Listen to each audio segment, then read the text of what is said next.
Hello, friends. This is Michaela, and I have something that I want to talk about today. I've been thinking a lot about consonance and dissonance, and how understanding these two ideas is really kind of important for understanding how energy works and how consciousness is beginning to unify itself with other parts of itself, right?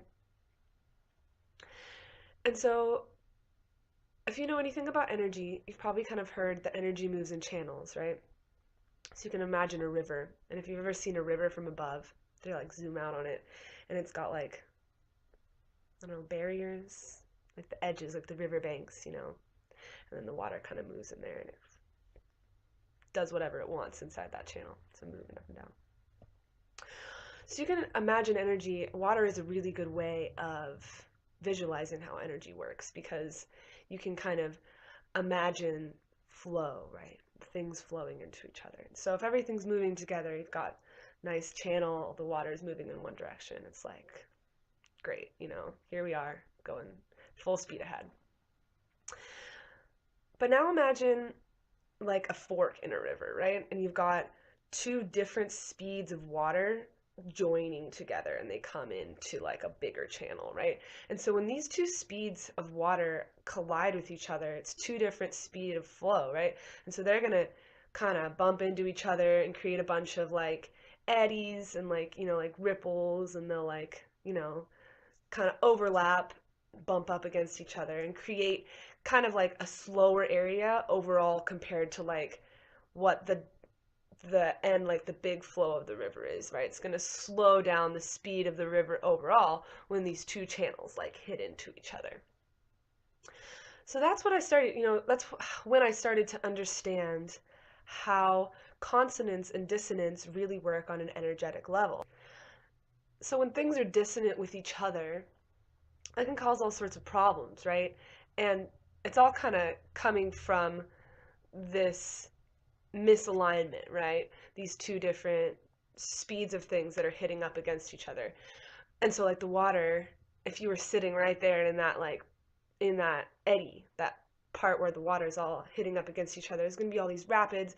It's going to be crazy, and it's really like the water is fighting against itself. It just isn't quite aware that it's all water, right? It's like, oh no, here's a barrier, and it starts to like, just because they're not going the same speed.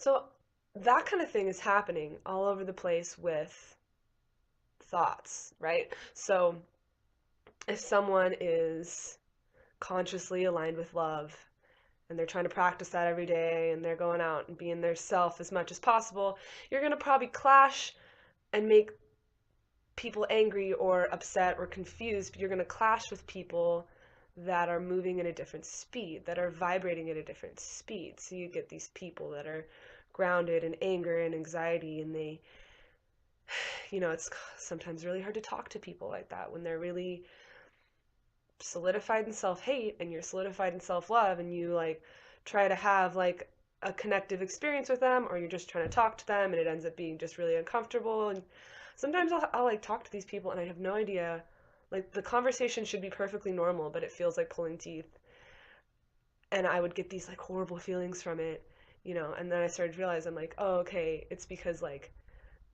they're completely out of tune with me, basically. So like, let me bring in the musical example now, because I think that really helps. I'm going to show you something on my violin, and I'm going to tune the strings, and I'm going to ask for you to listen for these things called overtones. And so let me just quick explanation of overtones. They're not as complicated as they seem, because they sound kind of complicated and scary, especially if you don't know music very well. So when you play a pitch, you're not just like making one tiny sound wave, right? You're not just like making this isolated sound wave that's like boop, right? You're making a vibration. So if you even just sing whatever, la, and it's hard to hear unless you start listening for it, but what you're doing is you're creating a vibration that has like a ripple effect, like dropping a, drop of water, and it goes outward. So if you ever watch, you drop a rock into the water or something and you watch it go out, it's they're not like all of those ripples, they're like the same distance apart, right? So it's not going to be randomly sized ripples. It's going to be the same size ripple expanding based on how big the rock is, right? Same deal for a pitch. You're going to play that pitch and it's going to make a series of vibrations going outward, up and down, right? So higher and lower based on that one vibration, exactly like dropping a rock into water, right? So if I play this note, open string A,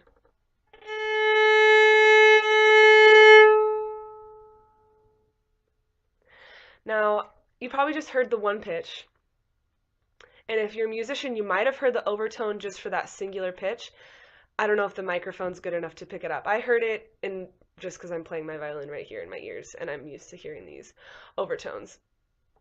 But it's a lot easier to hear if you play two tones together, because then they both have overtones, and you can really start to hear whether or not their overtones are in tune with each other. So this is how a lot of musicians will tune their strings to each other. And so you can kind of hear, yeah, okay, I know what a fifth sounds like, then that's how far apart these are. It's just a distance between pitches when they decided to measure pitches, right? They're like, oh, we have these tiny little spaces, we're going to call those half steps. And so the entire like scale is based on this measurement. It's like an inch, right? Same idea. So a fifth is a bigger measurement, and that's the distance between these two strings.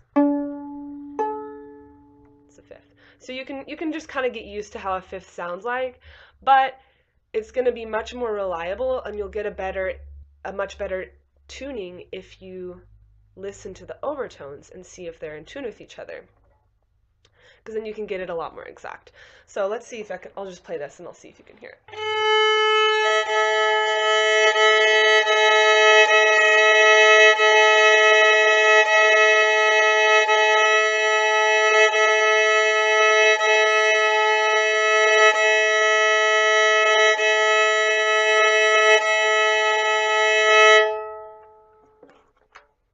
So I'll do that again in a second after I kind of explain what was going on there. So if you heard it, then awesome. If not, no worries. It's hard to hear. But there is a third pitch that gets created that's incredibly distinct. And it's going to be part of one of the chords of either the A or the D. It's too hard to think about right now. But that third pitch that gets created, you can hear it either moving really, really fast. It goes like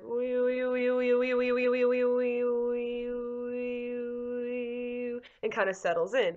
And so what's happening is when those two notes aren't quite in tune with each other and they're dissonant, it's creating this like really fast pitch because they're kind of hitting up against each other. So the overtone that gets created, it's like the water hitting up against each other, right? And they hit up against each other and it gets all like crazy and like all the rapids and so the same kind of thing is happening with sound when they don't quite match up, when they're not quite the same speed. So when things are in tune, they're going to be moving together, right? It's going to be sound waves that fit into each other. Like that's why we really like a major chord. This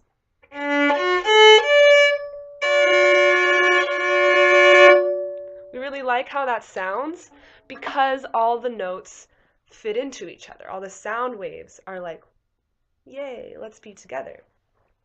And that's what's happening with the overtones. When you create overtones, the ones you're stimulating are the ones that fit in, like the rapids, are the ones that fit in with that original pitch, right? So you make this pitch with your violin and say that's like middle C or whatever.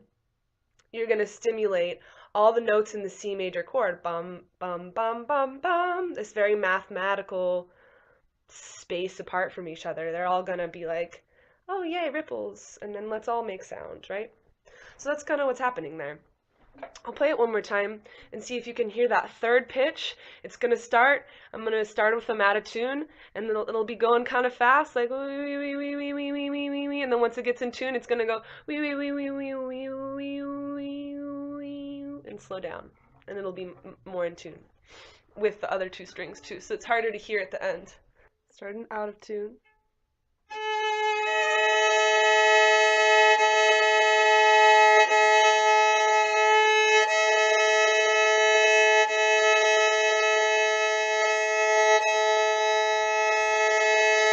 So now you have a couple really good examples of kind of how energy works when it hits up against another type of energy that isn't in tune with it. So we've got this idea of consonance versus dissonance. And when things are dissonant with each other, it creates conflict, right? And when things are consonant with each other, it creates something extremely powerful. And this is what I'm going to talk about now.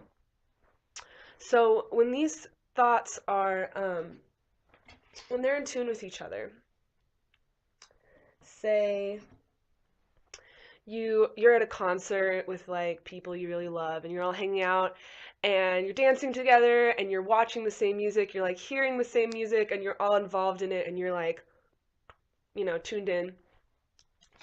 That is actually extremely powerful energetically because the entire crowd plus the musicians, which, musicians' energy is like bloop, crazy off the charts. People who are dancing, if you're like involved in any way with music, like your energy level is like, you're crazy. So all these people who are like tuned into the same source of energy, all of their thoughts are like tuned into that, right? And so what you're basically doing is creating like this big energetic river, right? And so back to that same analogy, to use that same analogy again, one person's thought is like a trickle of water, right? Like a tiny little, end, whatever those are called. I want to say tributary, that's what it's called. Tiny tributary. Like a stream. And then it kind of when more people come together and they're all thinking the same things or feeling the same things, more accurately feeling the same things, that energetic signature is now amplified by more beings that are all focused in on it. And then music is a big deal because so many people can be tuned into the same music, like even just different people listening to the same song, that like you're like training your body how to feel through music. And so when you're all like tuning into the same music, it's amazing. It's beautiful. And the same thing would happen with negative ideas. If people are thinking negative thoughts and spreading negative energies, that's going to be more powerful as well. But fear and fear-based energies, those are a closed system. They're just feeding into more and more fear. There's no purpose other than that. So fear is like a well, right? So the water is getting stronger and stronger, but all it's doing is digging a deeper and deeper well and hurting more people and getting deeper into the well, and it's going to get harder to get out as they get stronger, I guess, but it's not going anywhere. Love is an open system. It's a river system. All of these different flows are going somewhere. There is a larger goal of self-understanding that we're gaining from love, where fear is just an illusion so that we can understand love. And so when you're connecting with people, when you're sharing what you love, when you talk about what you're really interested in, you spread that energy, and someone else is hearing your idea and they are listening to you, this is the most powerful thing there is, because you are becoming more unified with yourself through connecting to others. And that's why I think music is one of the most powerful things that exists, because it unifies so many people in an intricate, energetic synchronization of consonance, where things match up and things are in tune with each other, and it's teaching our bodies energetically how to be in tune with things and how to feel vibration and align ourselves with that.